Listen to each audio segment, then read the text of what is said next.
Manhã Bandeirantes.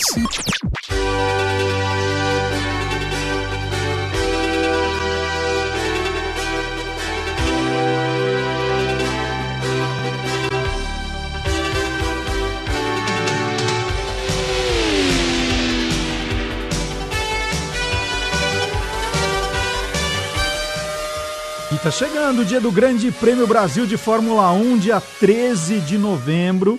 E sempre, né, às vésperas, quando a prova está chegando, muito se fala de automobilismo. E atenção aí, amantes da velocidade, ano que vem estará nos cinemas As Asas de Ícaro, a verdadeira história da equipe Fittipaldi. O documentário já está sendo feito e vai mostrar a história da Copersucar, que disputou a Fórmula 1 entre 1975 e 1982. O documentário já está na fase final, naquela reta de chegada.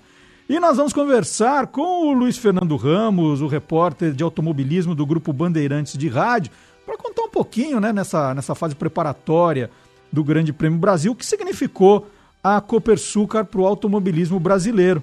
Bom dia, Ico! Bom dia, um abraço para você, Marcelo, um abraço para os ouvintes da Rádio Bandeirantes.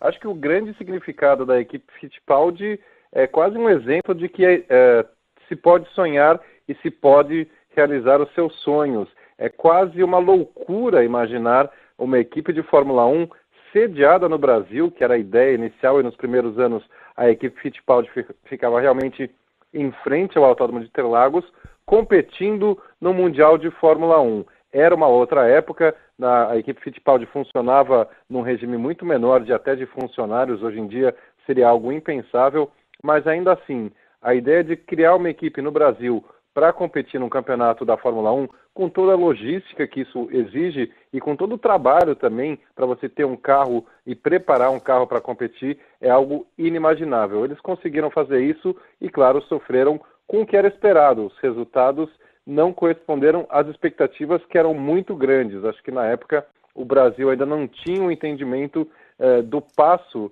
que o Wilson Fittipaldi e o Emerson Fittipaldi estavam dando junto da sua equipe. Era um passo muito grande, mas as expectativas eram ainda maiores, Marcelo. Então as críticas acabaram prejudicando um pouco o desenvolvimento dessa equipe, e quando a equipe, digamos assim, começou a crescer, que foi no início dos anos 80, aí acabou o dinheiro, a equipe já estava sediada então na Inglaterra, já entendeu que era logisticamente impossível fazer uma equipe desde o Brasil, mas aí sofreu com a falta de patrocínios e acabou tendo que fechar. Mas é uma história muito bacana e é uma história que traz um pouco da paixão dessa família. Todo mundo conhece o Emerson, bicampeão do mundo, etc. e tal, mas o que pouca gente conhece é que o Emerson e o seu irmão Wilson passaram a vida construindo carros. Essa era a grande paixão deles. Construíam karts, construíam carros de Fórmula V, e quando o Emerson chegou na Fórmula 1, virou bicampeão mundial, chegou a ideia de fazer uma equipe de Fórmula 1. Parecia uma loucura, mas eles conseguiram. Não tiveram um enorme sucesso, um segundo lugar foi o melhor resultado da equipe, mas realmente é muito legal. Acho que como uma história de vida, Marcelo, é como as pessoas podem ter um sonho, acreditar e realizar, por mais maluco que pareça ser esse sonho. E qual foi o desempenho nas pistas aí? O que a Copersucar deixou de positivo, Ico?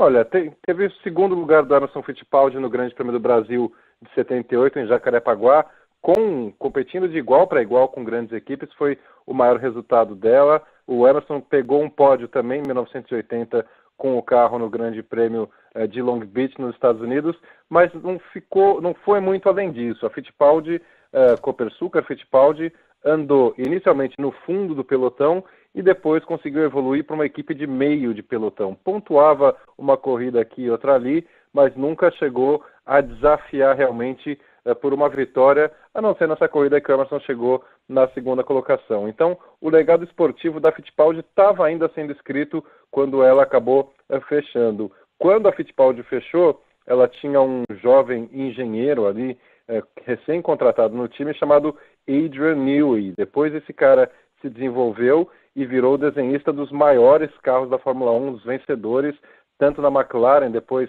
na equipe Red Bull, virou uma espécie de gênio da Fórmula 1. Então você vê que o material humano estava lá, só que faltou um pouco o fermento para fazer o bolo crescer no momento que a equipe teve que fechar as portas. E quando você falou de algo impensável aqui no Brasil, né, de abrir uma escuderia, só para dar uma dimensão, quanto dinheiro você precisa hoje para criar uma escuderia de Fórmula 1, Ico? Olha, a diferença a Fittipaldi, se não me engano, abriu com 8 funcionários. Era realmente uma equipe de garagem, praticamente, e ainda assim conseguiu construir o carro e competir já ao longo de todo o Mundial de 75. Hoje, uma equipe de Fórmula 1, para começar, precisa ter 300 funcionários para começar a pensar uma sede, túnel de vento, toda a parte tecnológica. A gente fala aí, Marcelo, é difícil quantificar porque as equipes não falam muito qual é o custo real de um carro de Fórmula 1, mas certamente na casa aí de meio bilhão falando de dólares até, meio bilhão de dólares ou 2 bilhões de reais para começar a brincadeira. A Copersucar serviu para a gente abrir espaço para muitos pilotos brasileiros, né? O Keke Rosberg foi o único estrangeiro que pilotou um Copersucar? Teve participações pontuais, Marcelo. O Arturo Merzario competiu em 75 mesmo, substituindo o Wilson Fittipaldi numa prova que o Wilson se machucou numa corrida e na outra o Arturo Merzario acabou competindo. Então, mas o Keke Rosberg ficou como grande exemplo, né?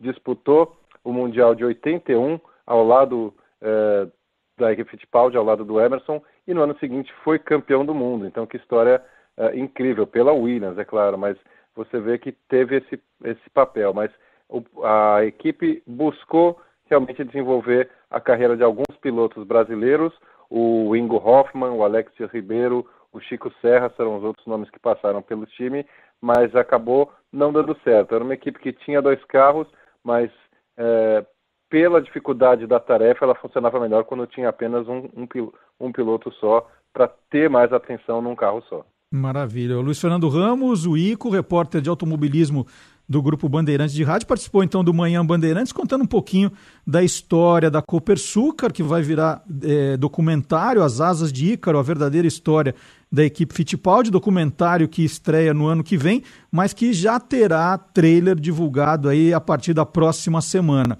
E junto com o documentário chega também às livrarias em 2017 um livro com fotos inéditas da história da equipe Fittipaldi. Então muita coisa aí para o ano que vem, né, comemorando aí, um pouquinho de atraso, os 40 anos de surgimento da equipe que disputou a Fórmula 1 entre 75 e 82. Muito obrigado, viu, Ico? Um abraço para você.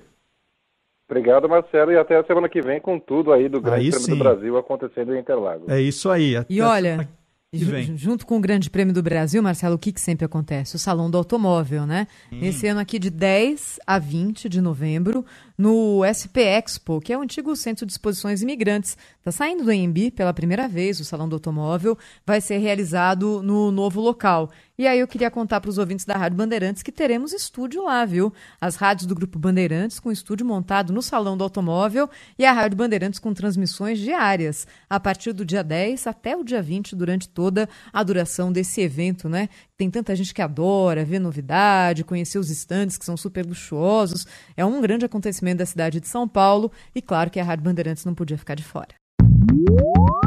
Você ouve Manhã Bandeirantes.